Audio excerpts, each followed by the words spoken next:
Hey everybody, welcome back to my channel. This is going to be another kind of video game related topic. I don't want to do too many because I'm not a dedicated gaming channel, but I'm a gamer. I'm a retro gamer. I grew up with video games, and I assume that a large percentage of the people who watch my channel did as well.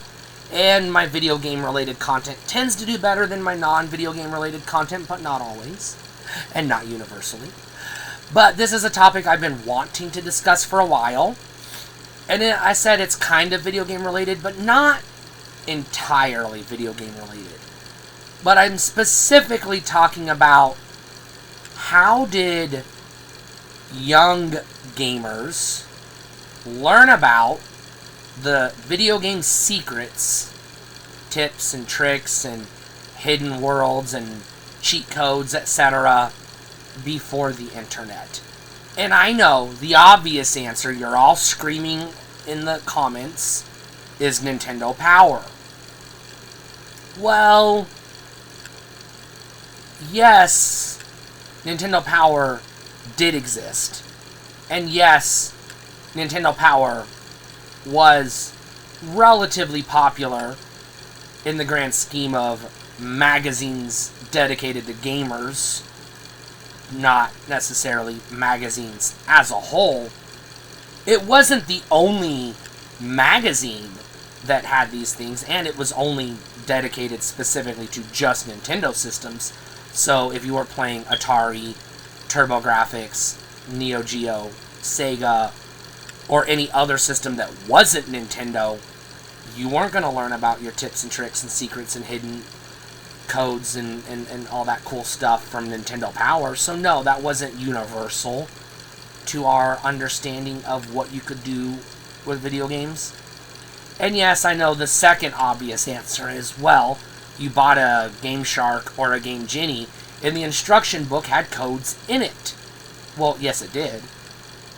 For some games, the most popular games in most cases, but not all cases.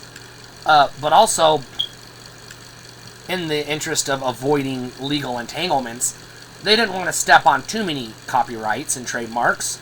So they were still, that wasn't the best way to get codes.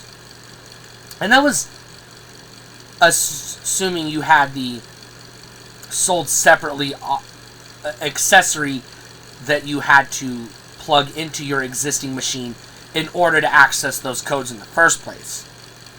I'm talking about, how did people learn about the warp whistles in Super Mario Bros. 3 or the top secret area in Super Mario World? How did we learn the tricks on how to beat Zelda? How did we learn about the blood code on the Sega Genesis version of Mortal Kombat? Things like that. How did we learn the fatalities for Mortal Kombat? Going a step further. How did we learn the Konami code? Who taught us the Konami code? Well, probably people learned it from Nintendo Power and then spread it to their friends. But I want to talk about the other methods that we had as children at the time who did not have access, or if we did, it was extremely limited in very narrow circumstances, most likely at school or the library only. Because the internet did already exist when I was a kid, when these machines existed, but it wasn't as prolific as it is today. But we do have to recognize that, yeah, it wasn't easily accessible to an 8-year-old at the time. So, there were a couple of things that we had. One, we're very much familiar with this concept because it's essentially the IRL version of the video game forum or the online community, Reddit, NeoGAF, etc. Is NeoGAF even still around? That might be a dated reference at this point. But anyways, yeah, here's what we had. We had some of us, not me, but there were kids out there that had Nintendo Power, and separate from Nintendo Power, doing also the same thing, there was the dedicated magazine, Tips and Tricks, which was a sister publication to Electronic Gaming Monthly that was born out of the Tips and Tricks segment in the back of EGM issues until they spun it off into its own magazine for a short period of time before it was superseded by Game FAQs, unfortunately, for what it's worth. Hey, I'd rather get the information for free than have to pay for it anyways. But, again, as a kid, didn't have Game FAQs. Also, didn't have the money to buy Nintendo Power. And also, I had a Sega Genesis. Nintendo Power wasn't going to help. But, what about Sega Visions? That was a dedicated magazine that was Sega's, air quotes, answer to Nintendo Power. And I put it in air quotes because it only had like 20 issues before it was discontinued. It might have had more than that, but it was not. It was not a significant magazine that did not have the lasting impact that Nintendo Power did. And it was very short-lived, and it was very narrow, and it was not as good, I'll admit, as a Nintendo Power magazine. Not as well-rounded. But we also had strategy guides for dedicated games. Again, that was an option that cost money. I'm going back to, you're 8 years old, you've got an NES or a Sega Genesis, you've got a TurboGrafx 16 or whatever. Your friends on the playground are unreliable because either A, they're remembering the code wrong because they didn't write it down and they're trying to go from their little kid memory, which, as we all know, sucks. Or B, they're giving you misinformation because they're jerks or they heard it from someone. It's the rumor mill. Or C, it was a April Fool's joke in a magazine that everybody believed because we didn't realize it was an April Fool's joke, because the April Fool's issue of the magazine came out in March. Because that's how magazines worked back then. So, yeah, there's that.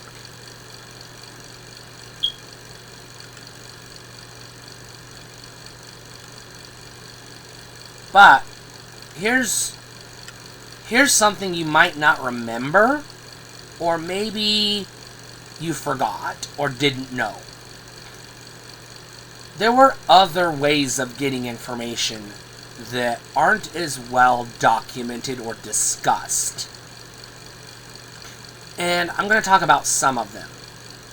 Now, for the bigger games, the aforementioned Super Mario Bros. 3, Super Mario World, Zelda, Mortal Kombat, etc., some of the more, even the Konami Code, some of the more popular or more established franchises, the well-known games that had a bigger audience that appealed to more people, would occasionally get news coverage of a sort within other programs that weren't dedicated exclusively to video games, necessarily, but it might have had an interest to the audience of that specific program at the time. So, for example, I do not remember, in my head, I could not tell you what this program was called. What TV show I saw it on, what channel I watched it on, but I very distinctly remember during one of these shows dedicated to kids. And it wasn't even the whole episode, it was just like a fun fact little interstitial or in between a commercial break or transition from one segment to the next, something like that. It was just a fun fact. Did you know that in Super Mario World, and then they would show the video, that if you have a cape in this specific ghost house and you fly to the left and then you run to the right and go through the door and break the tape, you get access to the top secret area. This was an actual video that I saw inside of another show that had nothing to do with video games, that you would have never expected them to talk about it. It was just one of those fun fact type things. And so that's one example of one way we learned about some of these secrets.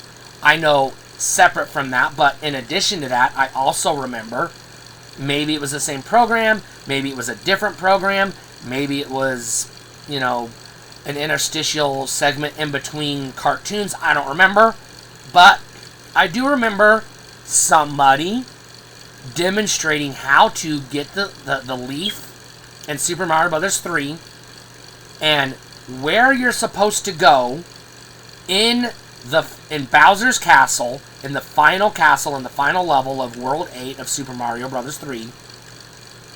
You jump over a certain thing, or you jump in a certain spot, or you do this certain thing, and it disables his fire breath. And then you can beat the boss a little easier. This was not a magazine that I read this in. It was not a TV show dedicated to video games. It was just one of those quick little fun facts. Hey, everybody's playing Super Mario Bros. 3 right now. Did you know about this kind of thing?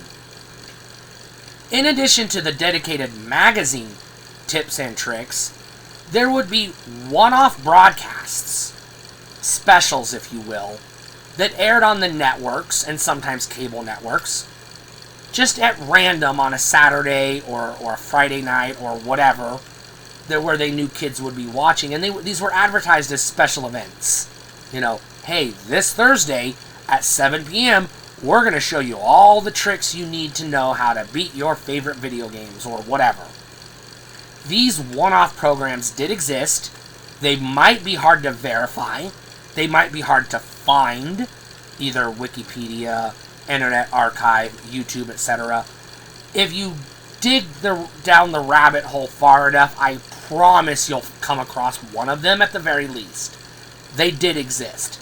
And then it would be a 30-minute or an hour-long, 60 minutes type, kind of program, where it was like, not really, I'm using 60 minutes as a, it's like a newscast, but not, okay, whatever. But just sort of, here's a cool thing you can do in Double Dragon. Here's a cool thing you can do in Mortal Kombat. Here's a cool thing you can do in Sonic the Hedgehog, etc.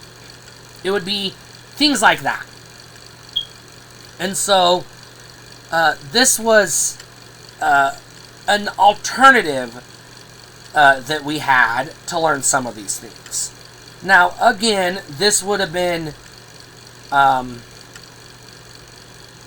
predicated on you being aware of when these programs were going to run and being prepared with either your VCR and a blank tape to record this special program, to go back and reference what they were telling you, or having a notebook ready to write down what they taught you, or just committing it to memory if you had a good enough memory and you trusted yourself, and then you would try these things out, and then if it worked, then you would just repeat it and then commit it to memory via, repetition. But that was rare, inconsistent, and unreliable. So this was a method that some kids could learn some secrets. Other kids might have already known some of these secrets, especially if they had the other magazines besides just Nintendo Power. But there was another way you could get tips and tricks that people, again, either forgot or just didn't know about. And this was via special product promotions. Let me explain. Not every game got a special product promotion. In fact, very few did. But occasionally, a video game would be popular enough to get a McDonald's toy based off of it, or a Burger King toy. Sometimes it would be popular enough to get a special limited edition Pepsi, a tie-in, or Coke, or whatever. Or maybe Jell-O would do, or Cheetos, or somebody would do a special promotional tie-in to this specific video game for like a month, prior to and maybe a month or two after release, to, help garner interest for that particular video game. And whether it was a Pepsi tie-in, or Cheetos, or Oreos, or whatever, doesn't matter. Often, on the packaging of this thing, it would have some kind of thing inside, some prize inside. Maybe it was Pepsi points, maybe it was like a trading card, or one of those little flip book, little miniature stamp size flip book thingies, like what you get in Cracker Jacks boxes, or some kind of something. And in addition to that, or it would just have a image of a character from that video game on the package, and maybe it was a special limited edition flavor, or if it was something like Cheetos or Cheerios or whatever, a shape, like for that month only, the video game, the characters were shaped, or the product was shaped like video game characters, whatever. Or it would be a dedicated limited edition fruit product, or Jell-O type product, or candy that was made, or cereal that was made exclusively for that video game, just for a limited time. Zelda cereal, Mario cereal, Pac-Man cereal, etc. Whatever the case may be, a lot of times these tie-in products, unrelated to video games, these food products or consumables, would sometimes have a did you know hint on the package or on the back of the trading card that came with it, or whatever. Whatever it was, a McDonald's Happy Meal toy, whatever. Sometimes, not always, but more often than not, sometimes they would have some type of tip. It would be like, hey, if you're playing, I don't know, Tiny Toon Adventures on the NES, and you were and you had like Tiny Toon Adventures Oreos that month. I don't know, I'm just making something up, but it would say, if you're playing the NES game, if you jump at this specific point, it'll unlock this specific secret, or whatever.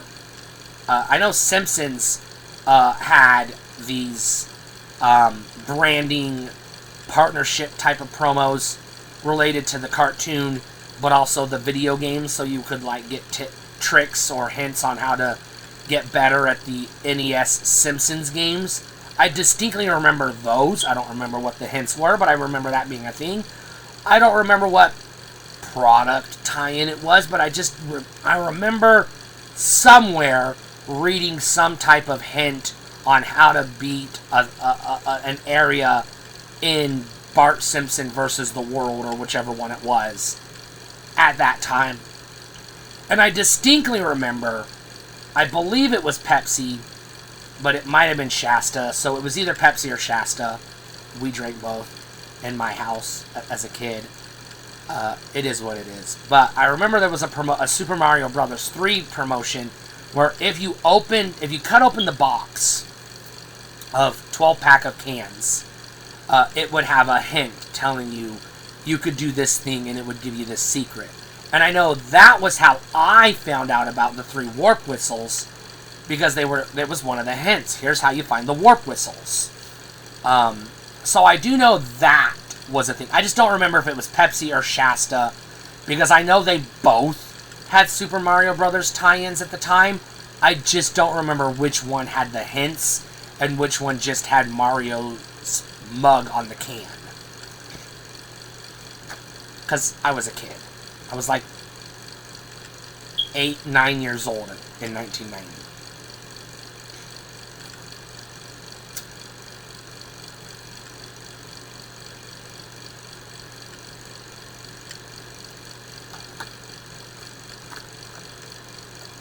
But again, these promotional stumble across a hint or tip or trick or cheat code or whatever out in the wild was not a reliable source of information.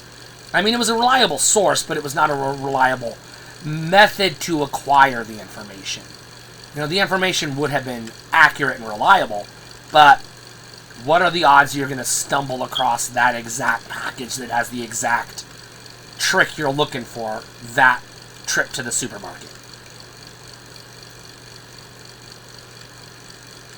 The other method we had of learning video game secrets at the time, separate from magazines and strategy guides, and a little bit more detailed than these incidental methods I've just previously described, was the series of books by Jeff Rovine known as How to Win at Nintendo Games, and then later expanded to How to Win at Video Games when Nintendo wasn't the euphemism for video game anymore.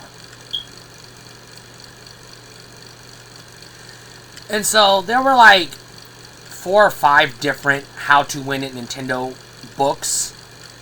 And here's the thing, unlike a magazine that you have to buy from the magazine stand, or a Pepsi carton that you have to buy in order to cut out the well, theoretically have to buy it in order to cut out the cardboard box that has the information, or you have to be ready for this special program to air, that one time it airs, etc.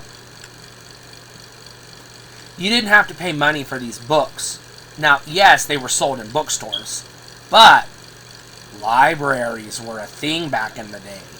What's a library? Well, today it's a Wi-Fi hotspot, but back in the day, it was a house of books that you could rent books from. We called it checking them out at the time, and not checking them out as in looking them up and down and going, ooh la la.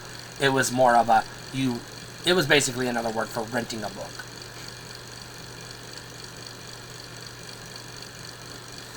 So you would check out books from the library, and every library I ever visited as a kid had these How to Win It Nintendo books. Whether it was a public library or a school library. Because, spoilers, libraries want kids to go to them to read books, and they know, hey, Mario's popular right now, Mega Man is popular right now, Transformers is popular right now. We might better do the right thing and have some of these books in our kids section so that kids will have something they want to take home and read, because we just want them reading books. We would prefer them to read, I can't remember what it's called off the top of my head, but the one where the kids turn into a secret society and kill each other, that they made us read in school, that I chose not to read and took a failing grade that semester because I wasn't going to read that book, but that's why I don't remember what it's called, because I never actually read it. And I could be wrong about what it's about. That's just my assumption about what it's about based on what people say about it I hear in pop culture. And that's why I can't tell you what it is, but you know what book I'm talking about. I think. But, yeah, they would have preferred us to read that, but hey, if I'll check out How to Win It Nintendo Games Volume 3, at least I'm reading something. That makes the librarian happier than me not reading anything at all, and even happier than me just checking out a Nintendo Power, that they were really just, or a comic book, they were like, well, we offer them because, it's better than nothing, but on the scale of better thans, a book is better than a magazine or a comic book to the librarian and the adults that were pushing us to read. But, yes, libraries also carried newspapers and magazines and CDs and audio cassettes that you can check out, not just audiobooks, but music, CDs, and movies and things like that. Always have, since those technologies were introduced. They were available at libraries, and even current to this day. You can get movies on DVD at your local library, more often than not, unless you live in a small town that only has like 600 books in its library, in which case they probably don't rent DVDs. If they're renting movies at all, it's probably VHS. And they might not have a VCR to rewind the tapes, let alone let you check it out as well, but that's a story for another day. So yeah, whereas modern libraries are just Wi-Fi hotspots, no offense to the local library, you know that's the case. Books are still housed at libraries. I just don't know how popular it is for people to check out books. But these How to Win It books at video games not just had the secrets, like the tips, the tricks, the cheat codes. He would have a whole chapter dedicated to a book describing in detail how to actually complete the level. Now, he wouldn't go through every level of every game. Most of the games he covered, he would only give you like the first 2 or 3 levels, and then give you a few tips and tricks and cheat codes at the end of the chapter. But they were still a good resource. And they were accessible, and they were free, and everybody could get access to them, and they were reliable for the most part. Sometimes he would have to run a correction in a later issue because he made mistakes, because, he was just a dude. All people make mistakes, but for the most part, it was information you could rely on. Now, these were all good methods, but these were, again, not all of the methods. There were other methods that, again, you might have forgot about, or don't know about because they would be unfathomable and incomprehensible in today's world. And one of these methods was the dedicated hotline. Now, yes, you could call Nintendo directly, their toll-free number, as well as you could also call Sega's toll-free number, the 800 number on the back of the instruction manual that every game came with, and printed on some cartridges and some various other. It was easy to come across the Nintendo toll-free hotline and the Sega toll-free hotline, respectively, because it was printed on every product that both of those companies sold on the market. So it was very easy to learn those numbers. Sega's was easy to memorize. It was 1-800-USA-SEGA, if you were in the United States, as I was. I have Nintendo's number memorized, but I'm not going to repeat it here because I don't want to get into it, and I have nothing to prove. But I've dialed it enough times. You could occasionally get an operator on the phone, and you could ask them, hey, I'm stuck in this game, or I don't remember the level select code, or I forgot the Konami code, or whatever, and they would give it to you. Sometimes. Sometimes they would say, why don't you call this number? Which is where I was going. The 900 number. Now, the Tips and Tricks 900 number hotlines were like all other 900 number hotlines. They did require money.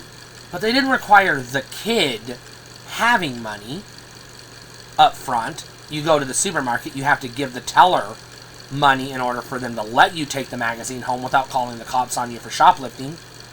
But you call the 900 number, it's going to say, these are our charges, do you agree? Press this number for yes, press this number for no, or please hang up. Now it's going to give you the legal spiel, do not call this number without parental consent first.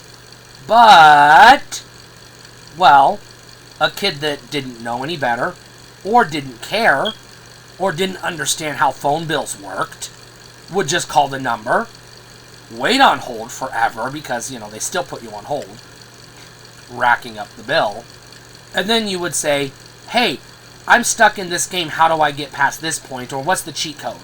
And then they would tell you, because you're technically paying for it, but as a kid, you're not really paying for it. Or if you are on the up and up, you got your parents' permission, and they're agreeing to pay for it on the phone bill. Maybe they make you do some extra chores, or maybe they take it out of your allowance, etc. But this is another method we had at the time that I did use with parental permission one time because I forgot a specific cheat code that I wanted to use at the time. I didn't write it down. I committed it to memory, and, well, it left my memory at some point because I didn't use it enough. Oops.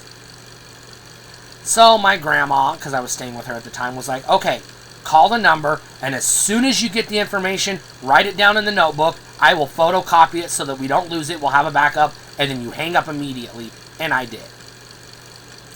I wrote it down on a notebook, but I also wrote it down in the notes section of the instruction book because another thing people forgot or don't know, video games came with instruction books that at the back of the book had pages with notes where you were intended to write down the things that you wanted to remember, like cheat codes and secret areas, or the how to beat the boss, or whatever, or which cave in Zelda the hearts were in, or whatever.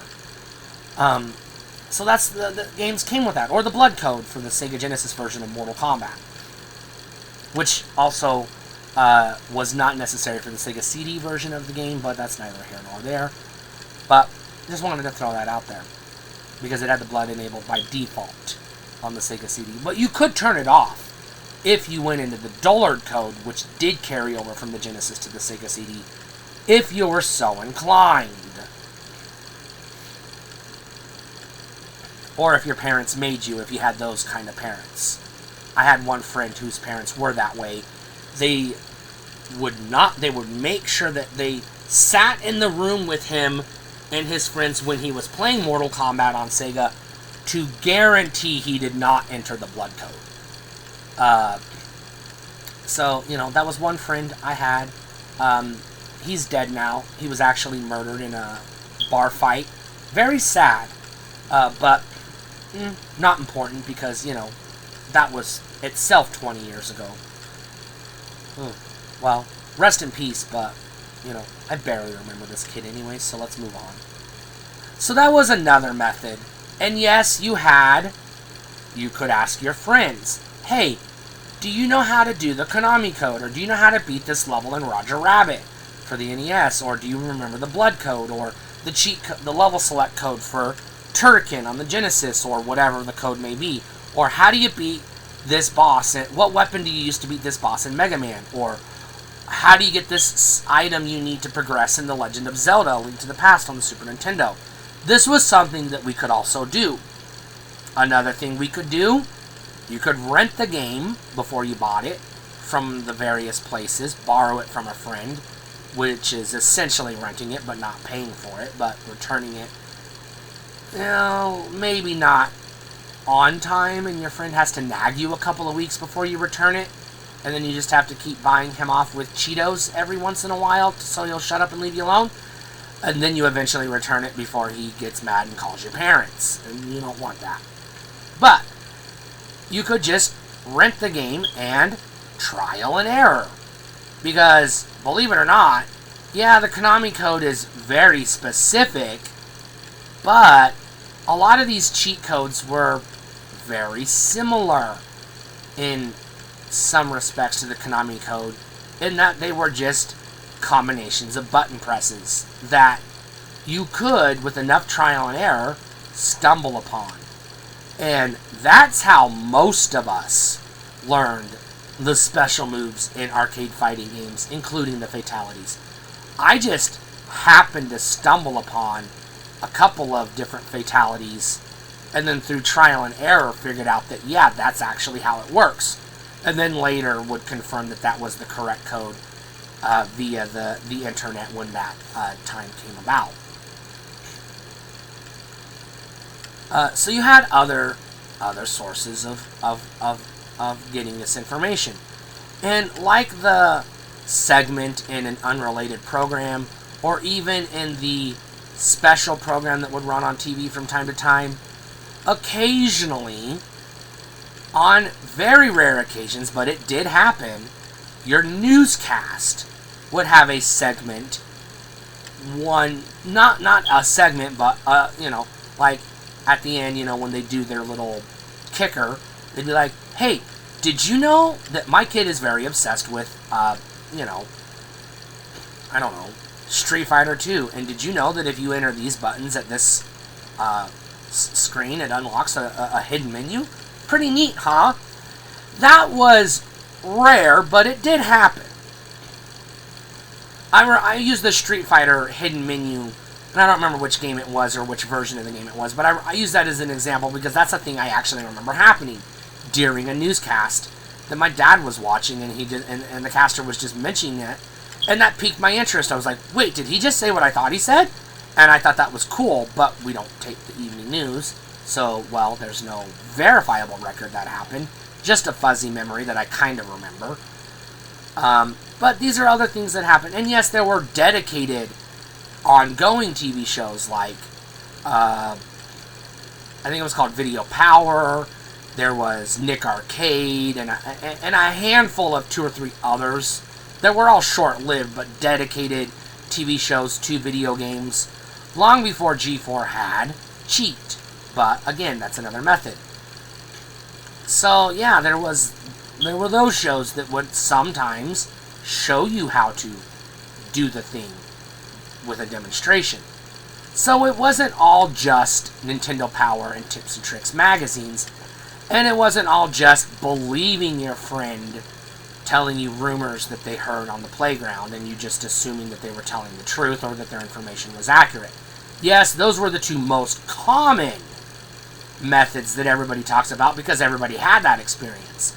But these were other methods that I'm willing to bet at least some of you also had. Maybe it was the 900 number, maybe it was the rare broadcast, maybe it was you remember getting a cheat code on the back of a Cheetos package or some other food product, or you remember the How to Win in Nintendo books, etc., etc.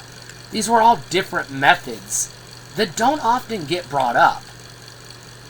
All I ever hear is people say, well, before the internet, we had Nintendo Power and other kids on the playground. Well, yes, we had that, but that's not all we had. And where did those kids on the playground get it if it wasn't from Nintendo Power? Because it wasn't only Nintendo games. Well, they had to get it from somewhere, and these were where they got it. And yes, we do know strategy guides, tip magazines, things like that did exist. The TV program Cheat did exist, but it was, at the time it existed, not useful, because by then Game FAQs and NeoGAF already did exist, so there was no point to the program. It was just something that some producer at the network thought was a good idea, and was very clearly not a good idea because it was a short-lived program. Because it didn't take long for advertisers to realize that nobody's watching the show because they can get the information faster just by going to this website. Oops. Well, you live, you learn, you go out of business, you get bought up, you rebrand, you go out of business again, you try becoming a podcast on YouTube, and then people find out that you're not what you say you are, and you get canceled, and that's where G4 is today. Sorry. My question to you is, which of these methods, and list all of them that you remember with anecdotes if you don't mind, do you remember learning secret hints about video games when you were a kid? Also, are there other methods I forgot about? You know, did your local newspaper print a tip of the week at some point in time in the past? I don't know. I don't know if newspapers would have done that, but they printed Sudoku puzzles and Garfield comic strips for decades, so I don't see why not. You know, tip for newspaper editors out there that are looking for content that you don't have to pay for, that has appeal, that isn't just local, but isn't the same shit that every other newspaper is getting from the wire. There you go. Hint of the week. Might be something to consider. I don't know. I don't know if there's any kids reading newspapers, but grandma might come across it and be like, hey, you play that Fortnite, don't you? Did you know this? You never know. Stay cool.